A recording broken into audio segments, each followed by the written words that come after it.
പണ്ട് വിശാലമായ മരുഭൂമിയിൽ അബ്രഹാം എന്നു പേരുള്ള ഒരു മനുഷ്യൻ താമസിച്ചിരുന്നു.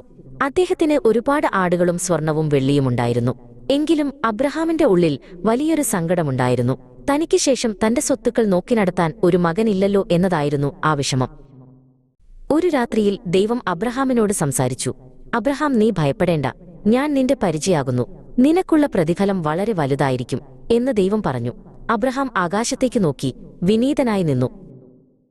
അബ്രഹാം ദൈവത്തോട് ചോദിച്ചു, കർത്താവേ, എനിക്ക് മക്കളില്ലല്ലോ, പിന്നെ എനിക്കെന്ത് പ്രതിഫലമാണ് ലഭിക്കുക? എന്റെ വീട്ടിലെ ദാസനായ എലീസറാണോ എന്റെ അവകാശി? അബ്രഹാമിന്റെ സ്വരം വിറയ്ക്കുന്നുണ്ടായിരുന്നു. അപ്പോൾ ദൈവം അബ്രഹാമിനെ കൂടാരത്തിന് പുറത്തേക്ക് കൂട്ടിക്കൊണ്ടുപോയി. മനോഹരമായ ആ രാത്രിയിൽ ആകാശം നക്ഷത്രങ്ങളെക്കൊണ്ട് നിറഞ്ഞിരുന്നു. അബ്രഹാം അത്രയധികം നക്ഷത്രങ്ങൾ തന്റെ ജീവിതത്തിൽ കണ്ടിട്ടേയില്ലായിരുന്നു. ദൈവം അബ്രഹാമിനോട് പറഞ്ഞു, നീ ആകാശത്തേക്ക് നോക്കുക. ഈ നക്ഷത്രങ്ങളെ എണ്ണുവാൻ നിനക്ക് കഴിയുമോ? നിന്റെ സന്തതികളും ഇതുപോലെ അസംഖ്യമായിരിക്കും. അബ്രഹാം ആ അത്ഭുതകരമായ വാഗ്ദാനം കേട്ട് സ്തബ്ധനായി നിന്നുപോയി. നക്ഷത്രങ്ങൾ ഓരോന്നും മിന്നിത്തിളങ്ങുന്നത് കണ്ടപ്പോൾ അബ്രഹാമിന് വലിയ സന്തോഷം തോന്നി. ദൈവം പറഞ്ഞത് അസാധ്യമാണെന്ന് അബ്രഹാം കരുതിയില്ല. അവൻ ദൈവത്തെ പൂർണ്ണമായി വിശ്വസിച്ചു. അവന്റെ ഈ വിശ്വാസം ദൈവത്തിന് വളരെ ഇഷ്ടമായി.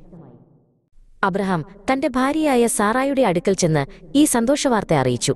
അവർ രണ്ടുപേരും പ്രായമായവരാണെങ്കിലും ദൈവത്തിന്റെ വാഗ്ദാനത്തിൽ ഉറച്ചുനിന്നു.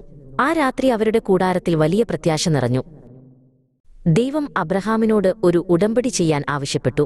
അബ്രഹാം മൃഗങ്ങളെ അറുത്ത് ദൈവത്തിനായി ഒരുക്കിവെച്ചു. പക്ഷികൾ ആ വഴി വന്നപ്പോൾ അബ്രഹാം അവയെ ആട്ടിയോടിച്ചു. സന്ധ്യയായപ്പോൾ അബ്രഹാം വളരെ ക്ഷീണിതനായിരുന്നു. സൂര്യൻ അസ്തമിച്ചപ്പോൾ അബ്രഹാം കഠിനമായ ഉറക്കത്തിലായി. പെട്ടെന്നൊരു വലിയ ഇരുട്ട് അബ്രഹാമിനെ പൊതിഞ്ഞു. ആ ഉറക്കത്തിൽ ദൈവം തന്റെ ജനത്തിനു വരാനിരിക്കുന്ന വലിയ കാര്യങ്ങളെക്കുറിച്ച് അബ്രഹാമിന് ദർശനം നൽകി. ഇരുട്ടായപ്പോൾ കത്തുന്ന ഒരു പന്തവും പുകയും അബ്രഹാം കണ്ടു. ദൈവം അബ്രഹാമിനോട് പറഞ്ഞു, ഈ ദേശം ഞാൻ നിന്റെ സന്തതികൾക്ക് നൽകും.